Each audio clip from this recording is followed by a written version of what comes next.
aquell dia, avui... Això és Un forat. Els contes Escolta aquesta cançó.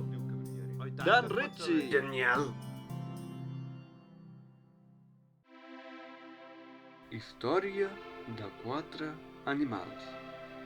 Aquesta és la història d'un gat, d'un gos, d'un ratolí i d'un esquirol. El gat, el gos, el ratolí i l'esquirol varen veure un rebost ple de menjar. Només un es va apropar.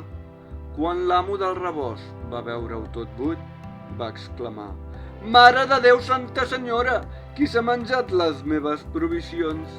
«Meu, jo no he sigut», va dir el gat. «Bup, bup, jo tampoc», va dir el gos. «I jo», va dir el ratolí.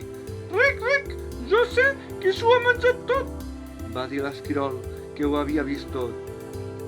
«I vosaltres sabeu qui s'ho va menjar?»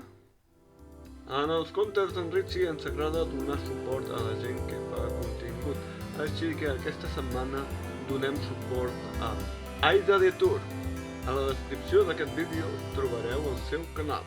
Ja ho sabeu, si no seguiu aquesta persona que us he mencionat, aneu-lo a seguir perquè val molt la pena. Moltes gràcies i fins al pròxim diumenge. Solució: el gos, ja que és un quisso.